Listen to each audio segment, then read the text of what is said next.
মহাভারত।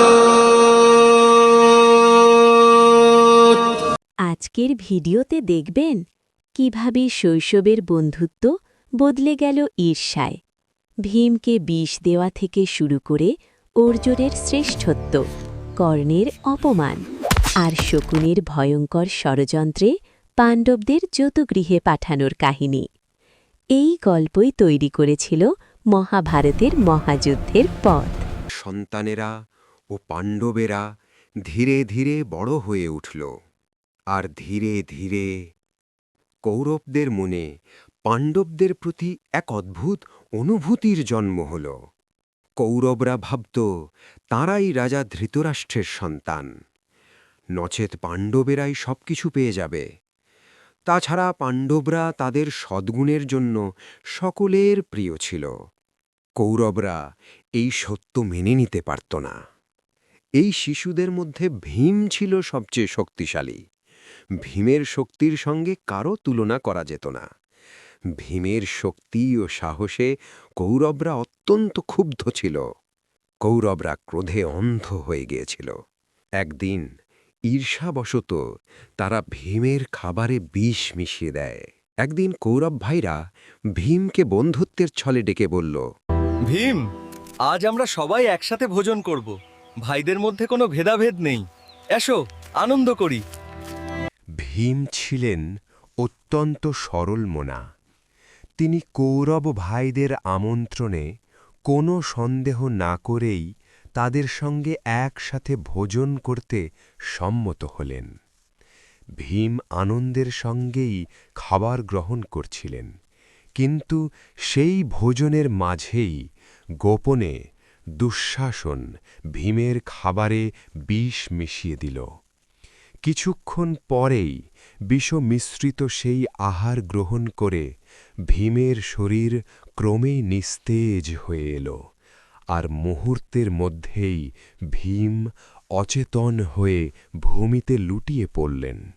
ঠিক তখনই দুর্যোধন বলল, ভীম অজ্ঞান হয়ে গেছে ছিল, চলো ভাই, একে এখান থেকে সরিয়ে নিই। বিষ মিশ্রিত সেই আহার গ্রহণ করার পর ভীম সম্পূর্ণ অচেতন হয়ে ভূমিতে লুটিয়ে পড়লেন। তখন দুর্যোধন, দুঃশাসন এবং অন্যান্য কৌরব ভাইরা ভীমের নিথর দেহটি ঘিরে ধরল। নিঃশব্দে তারা ভীমকে নিয়ে এগিয়ে চলল নদীর দিকে। কিছুক্ষণের মধ্যেই ভীমের অচেতন দেহটি তারা গঙ্গা নদীর জলে ভাসিয়ে দিল। ভীমের দেহ ধীরে ধীরে গঙ্গার গভীর জলে তলিয়ে যেতে লাগল। অন্যদিকে পাণ্ডবরা কিছুই জানতে পারল না এই ভয়ঙ্কর ষড়যন্ত্রের কথা। তারা উন্মাদের মতো ভীমকে খুঁজতে শুরু করল, ডাকতে লাগল, খুঁজতে লাগল, কিন্তু কোনো উত্তর এলো না। অতল জলের গভীরে অচেতন ভীমের দেহে একে একে সাপেরা এসে বারবার দংশন করতে লাগলো। একদিকে সেই বিষে তার দেহ জ্বলতে লাগলো, অন্যদিকে সেই বিষই ধীরে ধীরে তার দেহকে আরও শক্তিশালী করে তুলল। প্রায় ৮ দিন পরে ভীম এখনও অচেতনই রইলেন। প্রায় ৮ দিনের পরে গঙ্গার অতল জলের মধ্যে ভীমের ধীরে ধীরে জ্ঞান ফিরে এল। চোখ মেলে তিনি দেখলেন নিজেকে ঘিরে আছে এক অপার্থিব নাগলোক। সেখানে উপস্থিত হলেন নাগরাজ বাসুকী, ভীমের মাতুল ও দাদামশাই। তিনি স্নেহভরে ভীমের দিকে এগিয়ে এলেন। তিনি ভীমকে ধরে তুলে আনলেন নাগলোকের নিরাপদ স্থানে। নাগরাজ বাসুকী বললেন, ভয় পেও না ভীম, তুমি এখন নাগলোকেই আছো। আমি বাসুকী, তোমার মাতুল, তোমার দাদামশাই। বাসুকী স্নেহভরে ভীমের দিকে এগিয়ে এলেন। তিনি ভীমকে ধরে তুলে আনলেন নাগলোকের নিরাপদ স্থানে। তারপর স্বর্ণপাত্রে করে ভীমকে অমৃত পান করালেন। বাসুকী বললেন, এই অমৃত পান করো ভীম, এতে তোমার দেহের সমস্ত বিষ নষ্ট হয়ে যাবে। অমৃত পান করার সঙ্গে সঙ্গে ভীমের দেহের সমস্ত বিষ নষ্ট হয়ে গেল। শরীর জুড়ে ফিরে এলো অদম্য শক্তি। ভীম আগের চেয়েও বহু গুণে শক্তিশালী হয়ে উঠলেন। অমৃত পান করে ভীম আগের চেয়ে বহুগুণে শক্তিশালী হয়ে উঠেছিলেন, তবু তার হৃদয়ে ছিল সংযম। তিনি মাতা কুন্তির কাছে এসে কৌরবদের ষড়যন্ত্রের সমস্ত কথা বিস্তারিতভাবে জানালেন। সেই সময় যুধিষ্ঠির সহ অন্য ভাইয়েরাও সেখানে উপস্থিত ছিলেন, নীরব, চিন্তিত, কিন্তু ধৈর্যে অটল। যুধিষ্ঠির বললেন, কৌরবরা আমাদেরই ভাই, তাদের কুকর্ম মানে আমাদেরই কলঙ্ক। এই কথা প্রকাশ করো না, নিজেদের সংযত রাখো। একদিন খোলা মাঠে 5 পাণ্ডব মেতে উঠেছিল খেলায়। খেলতে খেলতেই হঠাৎ কাঠের ছোট শক্ত গোলকটি গড়িয়ে পাশের কুঁয়োর জলে পড়ে গেল। বহু চেষ্টা করেও কেউ সেটি তুলতে পারল না। মুহূর্তেই গোলকটি জলের গভীরে তলিয়ে গেল। ঠিক সেই সময় কুঁয়োর পাশ দিয়ে এক ব্রাহ্মণ যাচ্ছিলেন। 5 পাণ্ডবকে এমন বিমর্ষ দেখে তিনি সেখানে থেমে দাঁড়ালেন। তখন পাণ্ডবদের মধ্য থেকে একজন বিনীত কণ্ঠে বলল, গুরুদেব, আমাদের খেলার বলটি এই কুয়োর ভেতরে ডুবে গেছে। কেমন করে আমরা এটিকে কুয়ো থেকে তুলে আনতে পারি? আপনি কি দয়া করে উপায় বলে দিতে পারেন?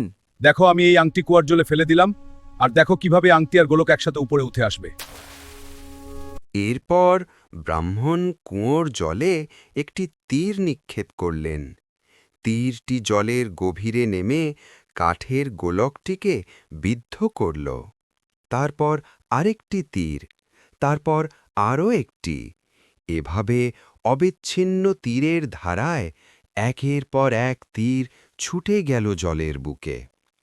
শেষমেশ সেই তীরের শৃঙ্খল বেয়ে ব্রাহ্মণ ধীরে ধীরে কাঠের গোলকটিকে কুঁয়োর ওপর তুলে আনলেন। এই দৃশ্য দেখে রাজপুত্ররা আনন্দে উচ্ছ্বসিত হয়ে উঠল। এরপর ব্রাহ্মণ কুয়োর মধ্যে একটি তীর নিক্ষেপ করলেন। আশ্চর্যের বিষয়, তীরটি সঙ্গে সঙ্গে আংটিটি নিয়ে কুয়োর উপরে উঠে এলো। এই দৃশ্য দেখে রাজপুত্ররা হতবাক হয়ে গেল। রাজপুত্রেরা পিতামহ ভীষ্মকে জানালেন যে এক অচেনা ব্রাহ্মণ কুঁয়ার ধার এসে তাদের দুঃখের কারণ জেনে নেন।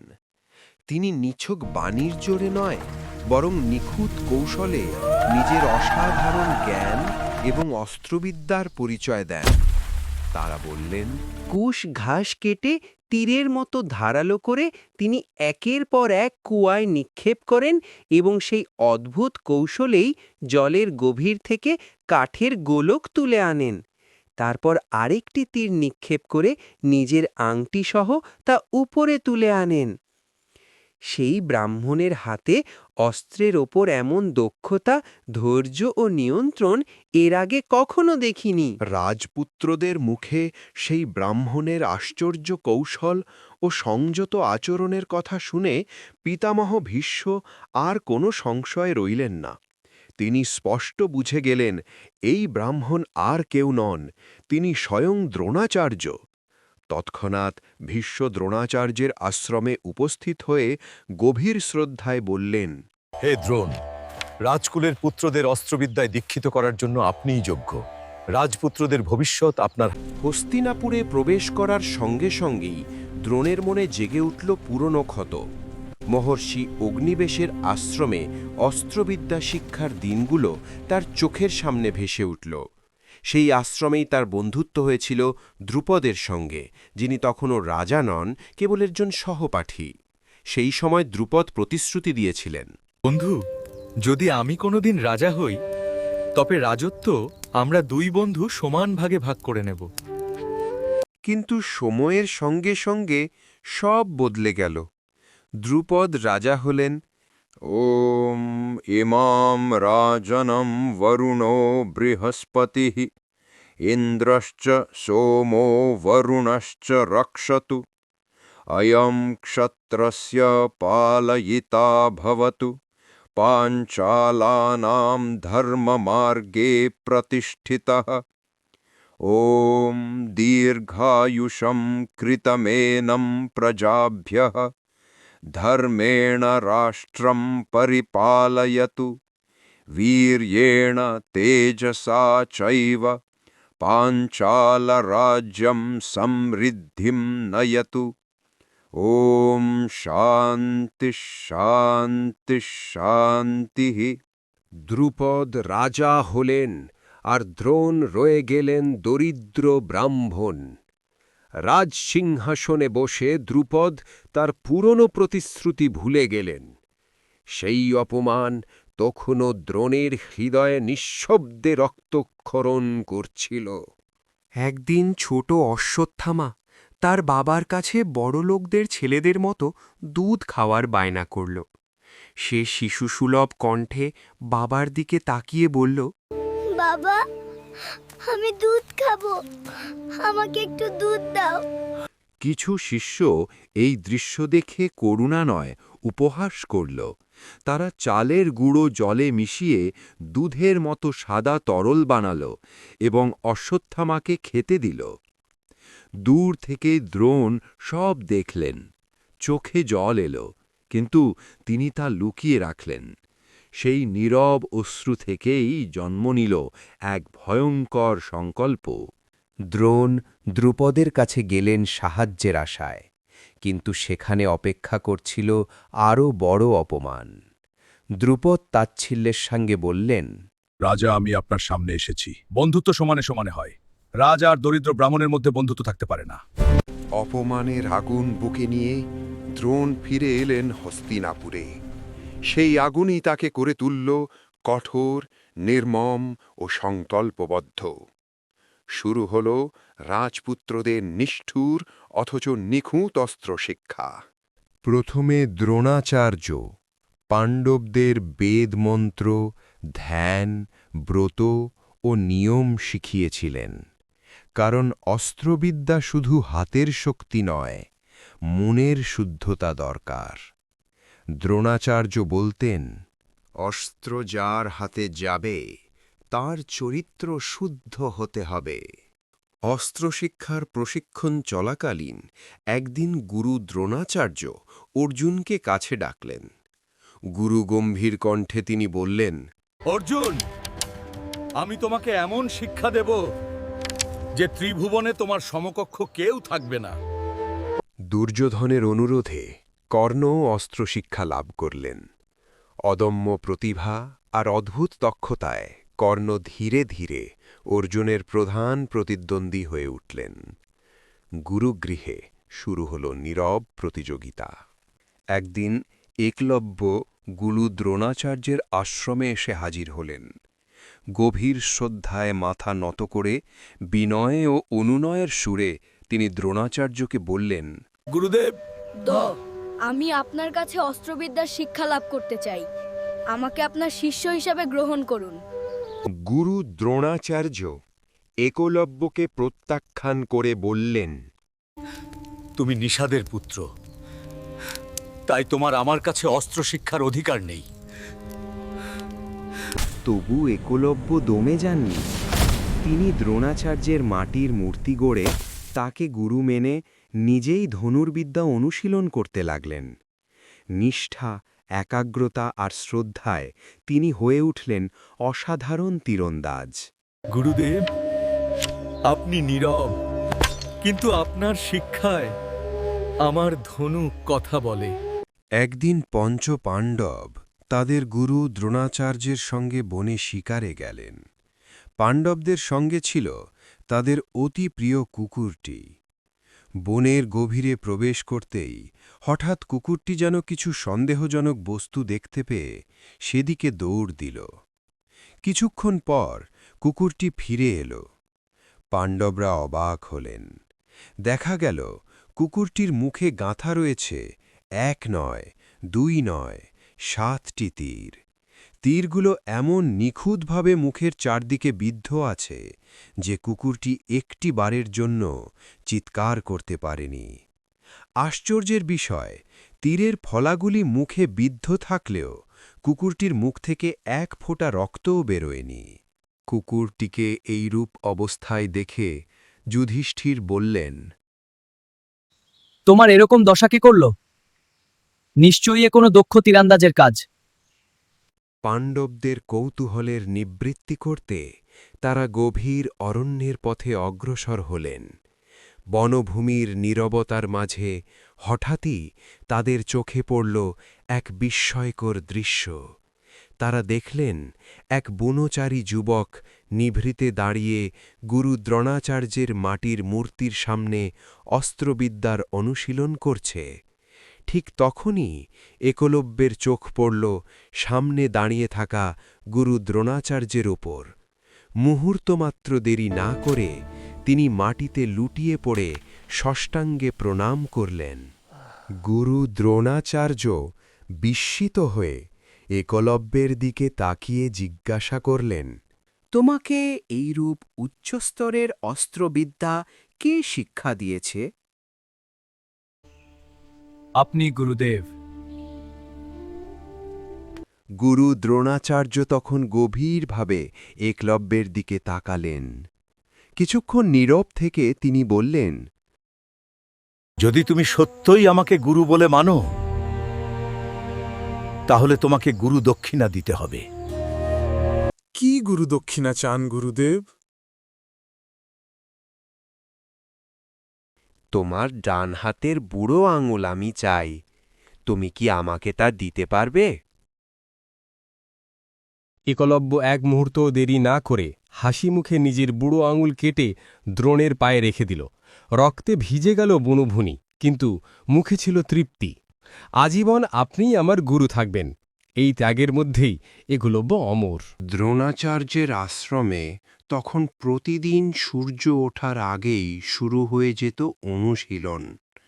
ঘন জঙ্গলের মাঝে অবস্থিত সেই শান্ত আশ্রমে ভেসে আসত ধনুকের টান, তীরের ছুটে যাওয়া শব্দ আর গুরু দ্রোণের দৃঢ় কণ্ঠস্বর। এরই মধ্যে একদিন গুরু দ্রোণ শিষ্যদের একাগ্রতা যাচাই করার জন্য এক অভিনব পরীক্ষা নিলেন। আশ্রমের একটি বিশাল বটগাছের ডালে বসানো হল একটি কৃত্রিম কাঠের পাখি। পাখিটির ছোট্ট মাথাটুকুই ছিল লক্ষ্যবস্তু। সব শিষ্য বিস্ময়ে সেই পাখির দিকে তাকিয়ে রইল। গুরু দ্রোণ ধীরে ধীরে বললেন, আজ তোমাদের শুধু তীর ছোড়ার দক্ষতা নয়, আজ পরীক্ষা হবে তোমাদের মনোযোগের। এরপর তিনি একে একে শিষ্যদের ডাকতে লাগলেন। প্রথমে এগিয়ে এলেন যুধিষ্ঠির। দ্রোণ জিজ্ঞেস করলেন, পাখিটির দিকে তাকিয়ে বলো, তুমি কি দেখছো?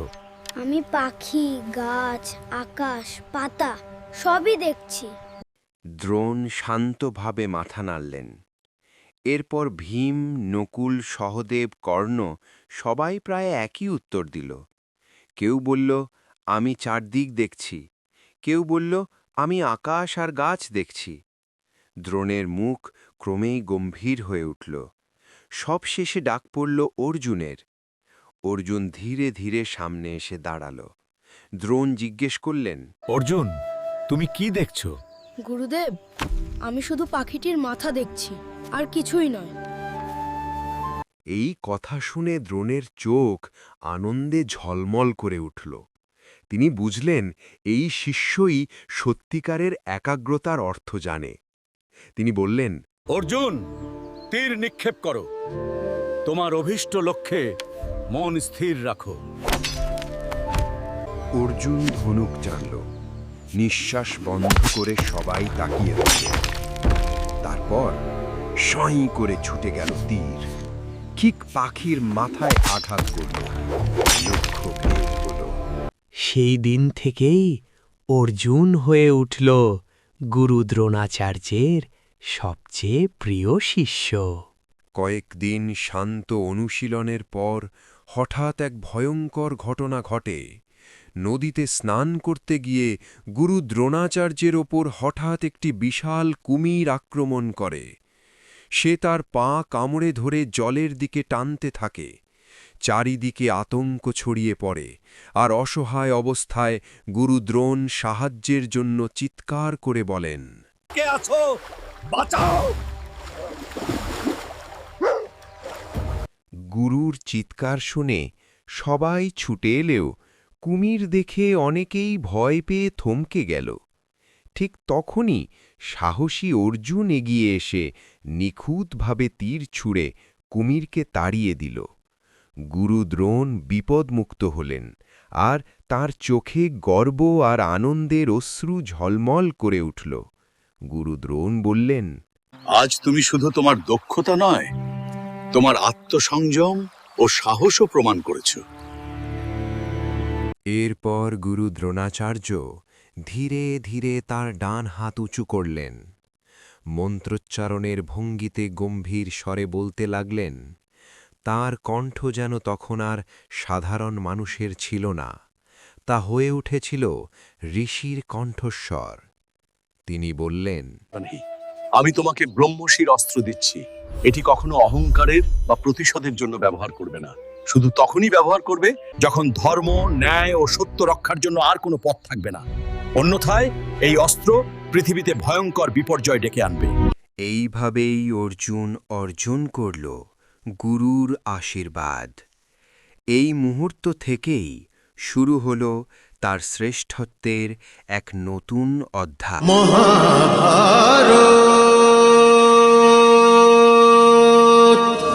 দ্রোণাচার্যের তত্ত্বাবধানে দীর্ঘদিন কঠোর অনুশীলনের পর একদিন হস্তিনাপুরের রাজসভায় আয়োজন করা হল এক মহা অস্ত্র প্রদর্শনীর।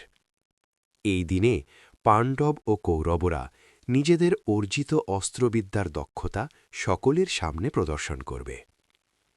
সেই দিন রাজসভা ভরে উঠল রাজা, সভাসদ, মন্ত্রী, প্রজা ও অতিথিদের ভিড়ে। চারদিক সাজানো ছিল রঙিন পতাকা, প্রদীপ ও রাজকীয় অলঙ্করণে। সবাই অধীর আগ্রহে অপেক্ষা করছিল তরুণ রাজপুত্রদের কৃতিত্ব দেখার জন্য। সভায় বসে থাকা সকলের চোখ তখন নিবদ্ধ ছিল পাণ্ডব ও কৌরবদের দিকে। কে শ্রেষ্ঠ হবে, কে সবার মন জয় করবে, এই নিয়ে সবার মনে কৌতূহল। চারপাশে নীরব উত্তেজনা ছড়িয়ে পড়েছিল। দ্রোণাচার্য বললেন, আজ তোমাদের অস্ত্র পরীক্ষার প্রদর্শনী হবে। প্রথমে এগিয়ে এলেন অর্জুন। তার চোখে ছিল আত্মবিশ্বাস, মুখে ছিল স্থিরতা। তিনি সম্মানের সঙ্গে গুরুদ্রোণকে প্রণাম করে ধনুক তুলে নিলেন। অর্জুন প্রথমেই অগ্নিবাণ ছুড়লেন। মুহূর্তের মধ্যেই আকাশে আগুনের শিখা জ্বলে উঠল। চারপাশ লাল আলোয় ভরে গেল। দর্শকরা বিস্ময়ে তাকিয়ে রইল। এরপর অর্জুন চালালেন বায়ু বাণ। হঠাৎ প্রবল ঝড় বয়ে গেল। গাছপালা দুলে উঠল, ধুলো উড়ে গেল চারদিকে। সবাই বুঝল অর্জুন প্রকৃতির শক্তিকেও নিয়ন্ত্রণ করতে পারে। সব শেষে অর্জুন বরুণ বাণ প্রয়োগ করলেন। হঠাৎ কালো মেঘে আকাশ ঢেকে গেল। মুষলধারে বৃষ্টি নামল। রাজসভা জলের ছিটায় ভিজে উঠল। আগুন, জল ও বায়ু, এই তিন শক্তিকে নিজের নিয়ন্ত্রণে এনে অর্জুন প্রমাণ করলেন তার অতুলনীয় ক্ষমতা। সভা নিস্তব্ধ হয়ে গেল। সবাই বুঝল এই যুবকই ভবিষ্যতের সর্বশ্রেষ্ঠ যোদ্ধা। অর্জুনের অস্ত্র প্রদর্শন শেষ হলে কর্ণ উঠে দাঁড়ালেন। তিনি দৃঢ় কণ্ঠে দ্রোণাচার্যের কাছে অনুমতি চাইলেন। কর্ণ বললেন, গুরুদেব, আমিও আমার শক্তি প্রদর্শন করতে চাই।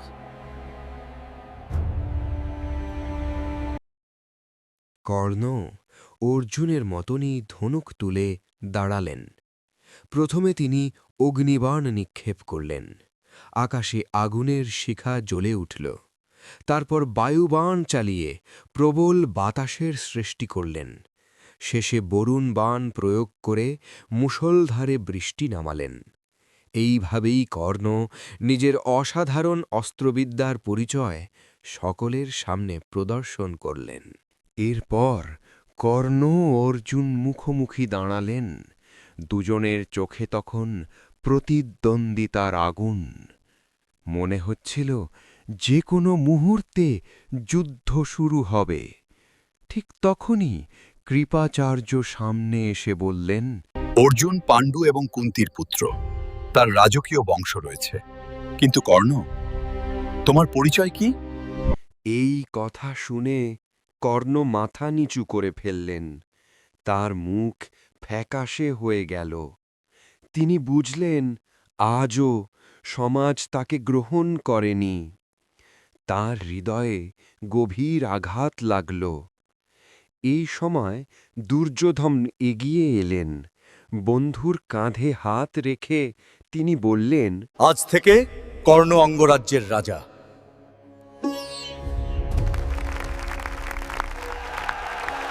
সভায় বিস্ময়ের ঝড় উঠল। কর্ণ পেল রাজকীয় মর্যাদা, কিন্তু তার হৃদয়ের কষ্ট পুরোপুরি দূর হল না। এই সময়ে ভীম ক্ষুব্ধ হয়ে বললেন, একজন সুতপুত্র কখনো অর্জুনের সমান হতে পারে না। কর্ণ আকাশের দিকে তাকালেন। তিনি মনে মনে সূর্যদেবকে স্মরণ করলেন, কারণ সূর্যই ছিলেন তার প্রকৃত পিতা। এই সময় সূর্য অস্ত যেতে লাগল। অস্ত্র প্রদর্শনী শেষ হল। দ্রোণাচার্যের মনে বহুদিন ধরে জমে থাকা অপমান আর বেদনার আগুন তখনও নিভে যায়নি। শৈশবে দ্রুপদের সঙ্গে তার বন্ধুত্ব ছিল গভীর। মহর্ষি আগ্নিবেশের আশ্রমে তারা একসঙ্গে শিক্ষা নিয়েছিলেন, একসঙ্গে স্বপ্ন দেখেছিলেন। সেই সময় দ্রুপদ প্রতিশ্রুতি দিয়েছিলেন, আমি যদি কখনো রাজা হই তবে আমার রাজ্য তোমার সঙ্গে সমানভাবে ভাগ করব। কিন্তু রাজা হওয়ার পর দ্রুপদ সেই কথা ভুলে গিয়েছিলেন। এই অপমান আজও দ্রোণের হৃদয়ে বিষের মতো চলে উঠত। অস্ত্র প্রদর্শনীর পর তিনি সিদ্ধান্ত নিলেন, আজ সেই পুরনো অপমানের জবাব দেওয়ার সময় এসেছে। তিনি পাণ্ডবদের ডেকে বললেন, আজ তোমাদের গুরুর ঋণ শোধ করার সময়। দ্রুপদের রাজ্যে গিয়ে তাকে পরাজিত করো। পরদিন ভোরবেলা পাণ্ডবরা যুদ্ধের জন্য প্রস্তুত হল। অর্জুন কাঁধে ধনুক তুলে নিলেন, ভীম হাতে নিলেন বিশাল গদা। যুধিষ্ঠির শান্তভাবে সবার নেতৃত্ব দিলেন। নকুল ও সহদেব সৈন্যদের সংগঠিত করলেন। রাজকীয় পতাকা উড়তে উড়তে পাণ্ডবদের বাহিনী দ্রুপদের রাজ্যের দিকে এগিয়ে চলল। পাণ্ডব বাহিনী দ্রুপদের রাজ্যের সীমানায় পৌঁছে গেছে। যুদ্ধ শুরু হতে চলেছে। ঢাক ঢোল বেজে উঠল, শঙ্খধ্বনি চারদিকে প্রতিধ্বনিত হল। যুদ্ধক্ষেত্রে মুখোমুখি হলো দুই মহাশক্তি। শঙ্খনাদে কেঁপে উঠল সমগ্র যুদ্ধভূমি। যুদ্ধ এখন শুরু হবে। দুই বাহিনী মুখোমুখি দাঁড়াল। অর্জুনের তীর ছুটে গেল আকাশে। ভীমের গদা পড়ল শত্রু শিবিরে। নকুল সহদেব তলোয়ার হাতে ঝাঁপিয়ে পড়ল। ভয়ঙ্কর যুদ্ধ শুরু হল। মাটিতে ধুলো উড়ল, আকাশে তীর ছুটল, চারদিকে যুদ্ধের গর্জন। দ্রুপদ সাহসের সঙ্গে লড়াই করলেও অর্জুনের ধনুর্বিদ্যার সামনে তিনি বেশিক্ষণ টিকতে পারলেন না। শেষ পর্যন্ত দ্রুপদ পরাজিত হলেন। পরাজিত দ্রুপদকে বন্দী করে হস্তিনাপুরে নিয়ে আসা হল। দ্রোণাচার্যের সামনে তাকে দাঁড় করানো হল। দ্রুপদ মাথা নিচু করে দাঁড়িয়ে রইলেন। দ্রোণ গম্ভীর কণ্ঠে বললেন, আজ আমি চাইলে তোমার সব রাজ্য কেড়ে নিতে পারি, কিন্তু আমি তা করব না। আমি তোমাকে তোমার অর্ধেক রাজ্য ফিরিয়ে দিচ্ছি। কিছুদিন পরে হস্তিনাপুরে আবার এক মহা অনুষ্ঠান হল। রাজা ধৃতরাষ্ট্র ঘোষণা করলেন, আজ থেকে যুধিষ্ঠিরকে হস্তিনাপুরের যুবরাজ হিসাবে অভিষিক্ত করা হল। যুধিষ্ঠিরের অভিষেক দেখে দুর্যোধনের বুক জ্বলে উঠল। সে ভাবল, সবকিছু পাণ্ডবরাই পেয়ে যাচ্ছে, আমি কি তবে কিছুই পাব না? তার মনে বিষ ঢালতে লাগলেন মামা শকুনি। শকুনি ধীরে ধীরে বললেন, ভাগ্নে, ভাগ্নে, পাণ্ডবদের যে কোনো মূল্যে হস্তিনাপুর থেকে সরাতে হবে। তিনি দুর্যোধনের কানে কানে বিষ ঢালতে লাগলেন। শকুনির পরামর্শে দুর্যোধন ধৃতরাষ্ট্রকে বললেন, পিতামহ কুন্তিসহ পাণ্ডবদের কিছুদিনের জন্য বারানাবতে পাঠানো হোক।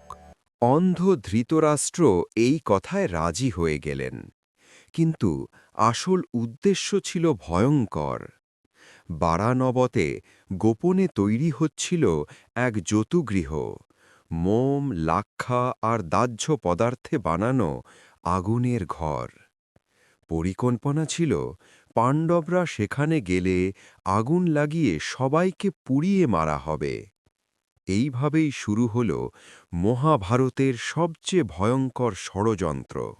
বাংলা মহাভারত কাহিনী চ্যানেলে আপনাদের স্বাগত। আজকের ভিডিওটি কেমন লাগলো কমেন্ট করে জানাতে ভুলবেন না। পরের পর্বে দেখবেন যতুগৃহ থেকে পাণ্ডবদের গোপনে পালানোর কাহিনী। ততক্ষণ সুস্থ থাকুন। হরে কৃষ্ণ।